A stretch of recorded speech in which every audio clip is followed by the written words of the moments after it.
मैं अनिल कुमार त्रिवेदी आपका वापस स्वागत करता हूं। आज हम अगली कड़ी में पढ़ेंगे management as a multidisciplinary. मतलब हर जगह पे मैनेजमेंट अलग अलग जगह पे अवेलेबल मतलब अप्लाई होता है कि नहीं होता, उसके बारे में जानकारी लेंगे।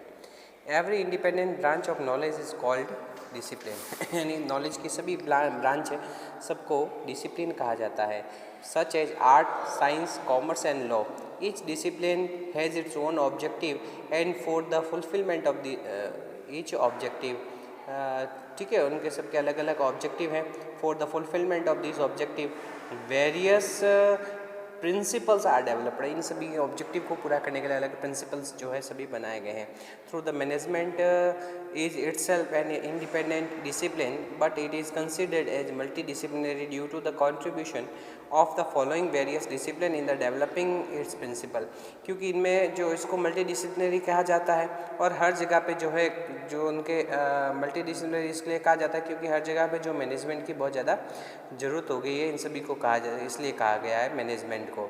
तो यहाँ पे कुल मिला के लाइन क्या कर रहा है, तो the management is itself independent decision. Management खुद एक इंडिपेंडेंट सब्जेक्ट है, नॉलेज है, but it is considered as multi disciplinary due to the contribution of the following various discipline in the developing the principal.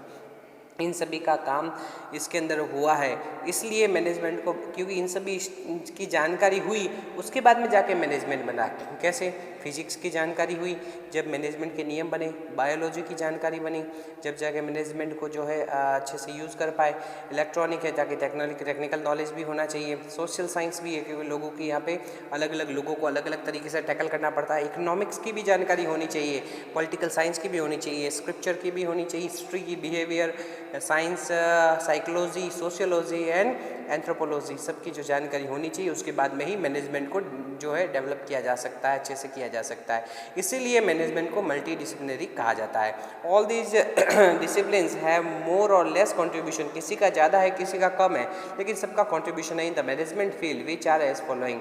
Economics give the theory related to the decision making process, कैसे decision अपन को लेना है, किस situation में कौन कौन सा डिसीजन लेना है, उसके लिए इकोनॉमिक्स अपन को जो है सिखाता है। एलोकेशन ऑफ रिसोर्सेज, एलोकेशन के रिसोर्सेज का मतलब कहाँ पे कितने पैसे एडजस्ट करने और किस तरीके से उनका मैनेजमेंट करना है, पैसे कहाँ से लाने हैं, अलग अलग प्रकार के जो है ज़रूरत है, क्योंकि अपनी ज़रूरतें दो तरीके की होती है, एक तो होता है फिक्स कैपिटल रिक्वायरमेंट, एक होता है working capital requirement. Fix capital requirement का मतलब होता है कि अपन को जो फिक्स जो अनचेंज होते हैं, जैसे बिल्डिंग है, व्हीकल है और मशीनरी है, ठीक है, उनके अंदर अपन को कितना पैसा खर्च करना है। और वर्किंग कैपिटल का मतलब स्टॉक है, जिनके थ्रू वर्क चलेगा या अपन को कितने लोग रखने हैं, तो वो सभी वर्किंग कैपिटल में आता है, जो डेली ज़रूरतों को पूरा करने के लिए, तो वहाँ के कितना पैसा रखना है। तो एलोकेशन ऑफ रिसोर्सेज का मतलब कहाँ का कितना पैसा खर्च करना है, वो भी अपन को इकोनॉमिक्स से ही पता चलता है। Proper management of resources etcetera, किस तरह से अपन जो है रिसोर्सेज को मैनेज करना है, वो सभी इससे इकोनॉमिक्स से पता चलता है। Political science the gave the theory related to, political science से अपन को थ्योरी के बारे में जानकारी मिलती है। कौन सी थ्योरी के बारे में?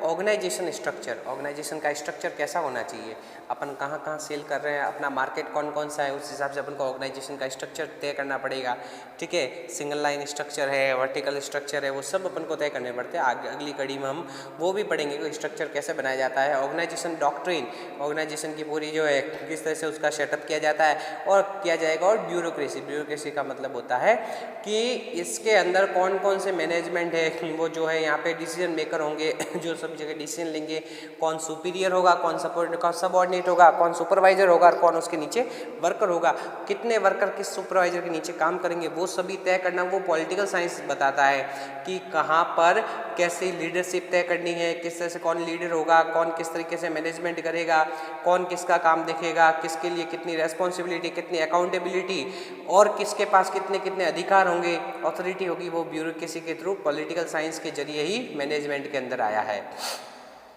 तो biology and psychology have a proclaimed principle relating to understanding and controlling the behaviour of individual. मतलब बायोलॉजी और साइकोलॉजी है, इन दोनों को भी इन दोनों के प्रिंसिपल का भी यूज़ किया गया है रिलेटिंग टू अंडरस्टैंडिंग, जानने के लिए, क्या जानने के लिए, and controlling the behaviour of individual. अब यहाँ पे इंडिविजुअल के बिहेवियर को कंट्रोल करने के लिए बायोलॉजी और साइकोलॉजी का यूज़ किया गया है। तो जैसे यहाँ पे इंडिविजुअल के बिहेवियर को कंट्रोल करना है, क्योंकि कंट्रोलिंग का मतलब क्या होता है कि किसी व्यक्ति की गलतियों को पता लगाकर उसको